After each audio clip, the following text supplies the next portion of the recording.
Barat telah deklarasikan perang tanpa aturan terhadap Rusia.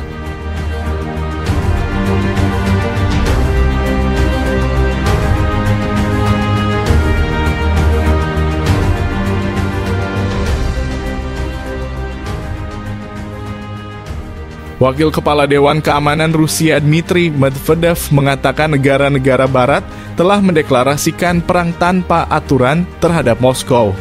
Untuk itu, kata dia, Moskow harus menggunakan setiap kesempatan untuk menimbulkan kerusakan maksimum pada negara-negara Barat tersebut.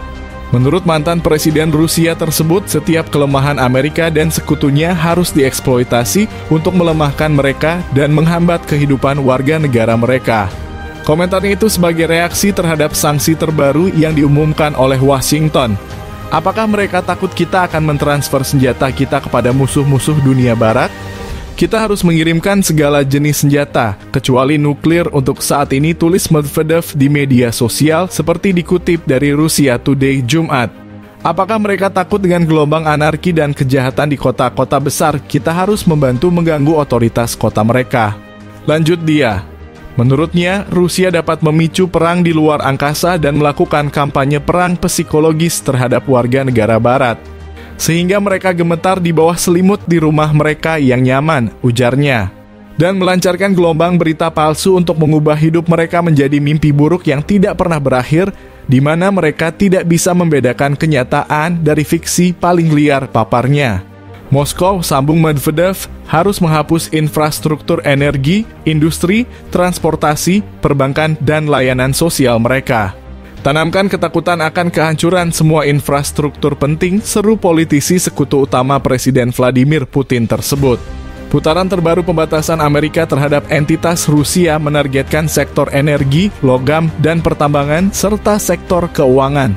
Hal ini antara lain memaksa Bursa Efek Moskow untuk menangguhkan semua perdagangan dolar AS. Paket sanksi tersebut merupakan salah satu yang terbesar sejak konflik Ukraina meningkat menjadi permusuhan terbuka pada Februari 2022, yang berdampak pada perdagangan lebih dari 100 juta dolar Amerika antara Rusia dan mitra asingnya. Menurut perkiraan Departemen Keuangan AS, Medvedev mengeklaim bahwa kampanye kerusakan maksimum seperti yang diuraikan dalam postingannya lebih baik daripada mengabaikan tekanan Barat dan mendesak warga Rusia untuk bertindak sesuai dengan itu. Dalam konferensi pers di Konferensi Pemulihan Ukraina di Berlin pada Selasa, Presiden Ukraina Volodymyr Zelensky meminta warganya kembali ke Ukraina dengan tujuan membantu membangun kembali negara tersebut. Seruan Zelensky agar warga Ukraina kembali ke negaranya adalah upaya terselubung untuk mendesak mereka agar bergabung dan mengirim mereka ke garis depan sebagai umpan meriam. Ungkap Mark Sloboda, pakar keamanan dan hubungan internasional kepada The Critical Hour di Sputnik pada Rabu. Dia memperingatkan, Zelensky berharap masyarakat Ukraina kembali sehingga geng penekan mereka dapat memukuli, mewajibkan mereka keluar dari jalanan. Seperti yang telah kita lihat dalam ratusan video Telegram dari orang-orang yang merekam dari jalanan saat geng penekan menangkap suami dan putra mereka dan ayah-ayah mereka dan menyeret mereka ke parit. Seruan dari Zelensky muncul setelah pemerintah Ukraina menangguhkan layanan konsulat bagi pria Ukraina yang tinggal di luar negeri dalam upaya memaksa mereka kembali ke Ukraina untuk memperbarui paspor mereka. Beberapa negara Eropa, seperti Polandia dan Lituania, mengatakan mereka akan membantu Ukraina dengan cara yang sama, mengirim pria-pria usia militer kembali ke Ukraina. Kami telah lama menyarankan agar kami dapat membantu pihak Ukraina memastikan bahwa orang-orang yang wajib dinas militer pergi ke Ukraina, ungkap Menteri Pertahanan Polandia Władysław Kosiniak Kamis pada April. Awal bulan ini Ukraina mengumumkan tidak akan lagi mengizinkan warga Ukraina dengan kewarganegaraan ganda untuk meninggalkan negaranya menurut Dinas Perbatasan Negara Ukraina. Sebanyak 45 pria Ukraina tewas dalam beberapa pekan terakhir saat mencoba menyeberangi Sungai Tisza ke Rumania, Hongaria, Slovakia, dan Serbia. Pekan lalu satu video muncul di media sosial yang menunjukkan seorang penjaga perbatasan Ukraina memasang ranjau darat di sepanjang perbatasan Rumania. Beberapa hari kemudian RIA Novosti melaporkan beberapa pria Ukraina telah terbunuh oleh ranjau yang diproduksi AS. Laki-laki belum bisa meninggalkan negara ini sejak tahun 2022, ujar Sloboda, seraya menyebutnya sebagai penjara raksasa bagi rakyat Ukraina.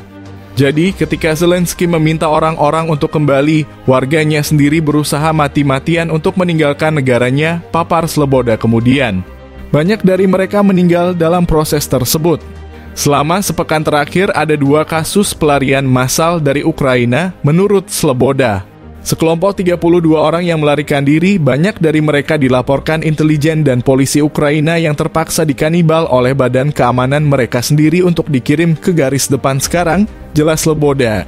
Dia menjelaskan mereka membantu mengirim orang ke garis depan, tetapi mereka sendiri tidak ingin pergi ke sana.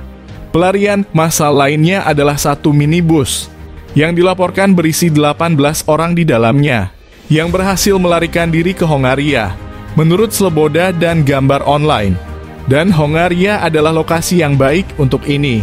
Tentu saja, karena tidak ada peluang, setidaknya di Hongaria, bahwa pemerintah di sana akan mengirim mereka kembali ke Ukraina suatu saat nanti. Namun sebagian besar warga Ukraina tidak seberuntung itu dan terpaksa menghadapi ladang ranjau dan perairan, mematikan atau dipaksa berada di garis depan. Di mana menurut Menteri Pertahanan Rusia Andrei Blousov, 35.000 warga Ukraina tewas pada bulan Mei saja. Pada bulan yang sama, Menteri Luar Negeri AS Antony Blinken mengunjungi Kiev. Sekelompok 32 orang yang melarikan diri, banyak dari mereka dilaporkan intelijen dan polisi Ukraina yang terpaksa dikanibal oleh badan keamanan mereka sendiri untuk dikirim ke garis depan sekarang, jelas Sloboda. Dia menjelaskan mereka membantu mengirim orang ke garis depan, tetapi mereka sendiri tidak ingin pergi ke sana. Pelarian massal lainnya adalah 1 minibus, yang dilaporkan berisi 18 orang di dalamnya, yang berhasil melarikan diri ke Hongaria. Menurut Sloboda dan gambar online, dan Hongaria adalah lokasi yang baik untuk ini. Tentu saja, karena tidak ada peluang, setidaknya di Hongaria, bahwa pemerintah di sana akan mengirim mereka kembali ke Ukraina suatu saat nanti. Namun sebagian besar warga Ukraina tidak seberuntung itu dan terpaksa menghadapi ladang ranjau dan perairan, mematikan atau dipaksa berada di garis depan.